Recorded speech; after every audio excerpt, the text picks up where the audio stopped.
Sa pahayag ni Lazatin, idiniin niya ang artikulo ukol sa saligang batas na may kalayaan at karapatan ang mga taong malaman kung ano ang mga kinakasang resolusyon o ordinansa ng konseho. Dagdag pa niya na naniniwala siya sa halaga ng demokrasya. Mr. Chairman, malino ya po insasabihan ng saligang batas talad dapat bugusalan o tatakpan as buk ring memalen nung buridang isiwala impanandamanda o kaburyanda kaya may upo ka rin. At ring tao at ilang karapatan na abaluda ing ega na ganang gagawan na ning gobyerno lalo na nung makaparikilya kaya interes da in informasyon na ini. Lalo na po siyempre ring resolusyon o ordinansa na papalad ni Kenny Consejo.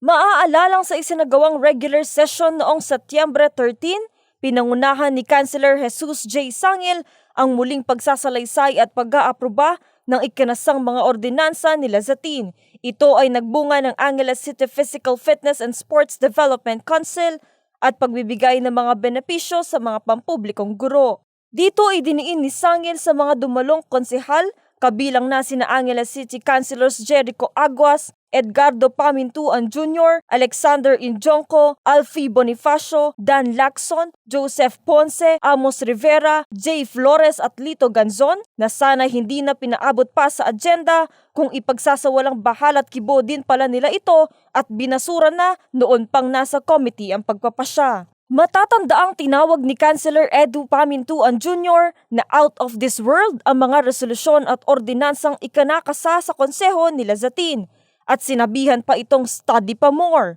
Kinwestiyon din ni Lazatin kung bakit kailangang sabihan ni Pamintuan ang media na mag-ingat sa kanilang mga nilalabas na balita lalo na kung patungkol ito sa mga ipinapasa niya. At Ketangaldo, medong po ka rin kaya beko, Kenny Consejo, ing anak na ning kakatamong alkalde, ing kagalang-galang, akonsihal, Edu Pamintuan, anang sinabi keng media, ren kanong papalad kong resolusyon o ordinansa out of this world. At elamang kano dapat papabalo ka rin tao. Kapamilatan ning media at sibyana na pa rin kapatad damo keng media na mimingat la ka rin papalwal kong amano o padyaryo kong resolusyon.